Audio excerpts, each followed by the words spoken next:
نحمدہ و نصلی علی رسولہ الکریم اما بعد اعوذ باللہ من الشیطان الرجیم من حمزہ و نفخہ و نفثہ۔ عشرہ ذو الحجہ کے اعمال فضیلت میں عرض کر رہا تھا، تو اس عشرے کے اعمال کے بارے میں بھی میں ذکر کرتا چلوں۔ ان 10 دنوں میں جو ابتدائی عشرہ ہے، تقریباً تمام فرض اعمال جو ہیں وہ سارے کے سارے اس کے اندر اکٹھے ہو جاتے ہیں۔ مثلا نماز 5 وقت بھی فرض ہے، وہ ویسے بھی فرض ہے، ان 10 دنوں میں بھی فرض ہے۔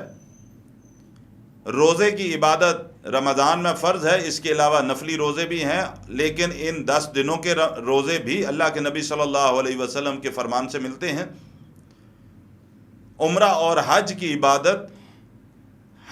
عبادت باقی 11 مہینوں میں نہیں ہے، لیکن ان 10 دنوں کے اندر وہ بھی شامل ہو جاتی ہے۔ تو کثرت کے ساتھ انسان کو کوشش اس بات کی کرنی چاہیے کہ اعمال زیادہ سے زیادہ ان 10 دنوں میں کیے جائیں۔ عمرے کا تو اللہ سبحانہ و تعالیٰ نے اتنا اجر عطا فرمایا کہ ایک انسان ایک عمرہ کرتا ہے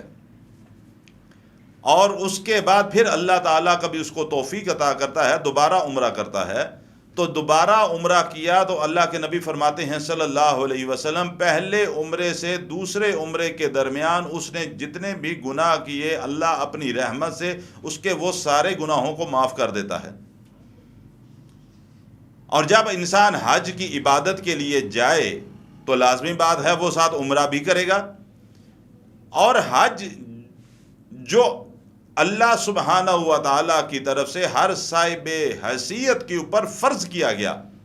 کہ زندگی میں ایک بار اس نے ضرور بیت اللہ کا حج ادا کرنا ہے،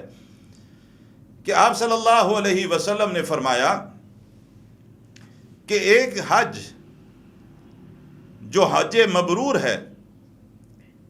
اس کا اجر اللہ کے ہاں سوائے اور سوائے اس بات کے کہ اللہ سبحانہ و تعالیٰ اس انسان کو جنت کے اندر داخل فرما دے، اس سے بڑا اجر اور کوئی نہیں۔ اور عمرہ جس طرح میں پہلے ذکر کر چکا کہ ایک عمرہ اور دوسرے عمرے کے درمیان کے جتنے گناہ ہوتے ہیں اللہ سبحانہ و تعالیٰ انسان کے وہ سارے گناہوں کو معاف کر دیتا ہے۔ اور آپ صلی اللہ علیہ وسلم نے فرمایا، امام بخاری رحمہ اللہ، امام مسلم رحمہ اللہ کے نبی صلی اللہ علیہ وسلم کا یہ فرمان نقل کرتے ہیں کہ آپ صلی اللہ علیہ وسلم نے فرمایا کہ جو شخص اللہ کی رضا کی خاطر ایک روزہ رکھتا ہے، رمضان کے فرض روزوں کی بات نہیں ہو رہی، آپ نے فرمایا صلی اللہ علیہ وسلم کہ اللہ کی رضا کی خاطر ایک روزہ بھی رکھتا ہے، اور یہاں پہ مطلق روزے کی بات ہے، چاہے وہ رمضان میں رکھا یا اس کے بعد بھی رکھا، اللہ کے نبی فرماتے ہیں صلی اللہ علیہ وسلم کہ اس کے بدلے میں اللہ تعالیٰ اس کے چہرے کو 70 سال کی مسافت کے برابر جہنم کی آگ سے دور کر دیتا ہے۔ کہ جو شخص اللہ کی رضا کے لیے ایک روزہ بھی رکھتا ہے، اللہ کی خاطر اللہ کی راہ میں ایک روزہ بھی رکھتا ہے، آپ صلی اللہ علیہ وسلم نے فرمایا کہ اس کے چہرے کو جہنم سے 70 سال کی مسافت کے برابر دور کر دیا جاتا ہے۔ اور اللہ کی توفیق سے اگر کوئی ایک سے زائد رکھتا ہے تو اللہ سبحانہ و تعالیٰ اس کو کتنا اجر عطا فرمائیں گے، ہم اس کا شاید تصور نہیں کر سکتے۔ اسی طرح یہ روزے کی ایک عام فضیلت بیان کی گئی ہے۔ اللہ کے نبی صلی اللہ علیہ وسلم نے عشرہ ذو الحجہ کے روزوں کی تاکید فرمائی، اور آپ صلی اللہ علیہ وسلم کے فرمان سے، آپ کے عمل سے جو بات ملتی ہے، صحیح سند کے ساتھ جو حدیث ہے، آپ صلی اللہ علیہ وسلم نے کے فرمان کے مطابق اور عمل کے مطابق اللہ کے نبی صلی اللہ علیہ وسلم ذو الحجہ کے 9 دن روزے سے رہتے تھے۔ آپ صلی اللہ علیہ وسلم یکم ذو الحجہ سے لے کر 9 ذو الحجہ تک روزہ رکھتے تھے، 9 روزے رکھتے تھے۔ اور 10 ذو الحجہ چونکہ آگے عید کا دن آ جاتا ہے، لہذا عید کے دن کا تو روزہ نہیں ہو سکتا۔ امام مسلم رحمہ اللہ اللہ کے نبی صلی اللہ علیہ وسلم کا دوسرا فرمان نقل کرتے ہوئے بیان کرتے ہیں کہ رسول اللہ صلی اللہ علیہ وسلم نے عرفہ کے دن کے روزے کی فضیلت بیان کرتے ہوئے فرمایا کہ جو شخص عرفہ کے دن کا روزہ رکھتا ہے، عرفہ کے دن کا وہ روزہ ہے جس دن حجاج عرفات کے میدان میں ہوتے ہیں، یوم عرفہ 9 ذو الحجہ،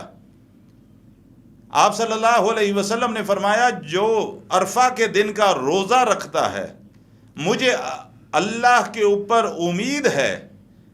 کہ اللہ تعالیٰ اس ایک دن کے روزے کی برکت کی وجہ سے اس انسان کی، اس مسلمان کی زندگی کا 1 سال پچھلا اور 1 سال آئندہ آنے والا 2 سالوں کے گناہوں کو معاف فرماتے ہیں۔ یہ بات کس نے کہی؟ محمد رسول اللہ صلی اللہ علیہ وسلم نے، جن کی زبان مبارک سے اللہ کے حکم کے علاوہ کچھ بھی نہیں نکلتا۔ ہمیں کوشش اس بات کی کرنی چاہیے کہ رسول اللہ صلی اللہ علیہ وسلم کی سنت پر عمل کرتے ہوئے ہمیں ذو الحجہ کے 9 دن کے روزے رکھنے چاہیے۔ اگر ہم کسی مجبوری کی تحت 9 دن کے روزے نہیں بھی رکھ سکتے تو یوم عرفہ کا روزہ ہم لازم رکھیں، آپ صلی اللہ علیہ وسلم کی اس سنت پر لازم عمل کریں۔ اللہ سبحانہ و تعالی آپ کے فرمان کی روشنی میں 1 سال پچھلا اور 1 سال آئندہ آنے والا 2 سالوں کے گناہوں کو معاف فرماتا ہے۔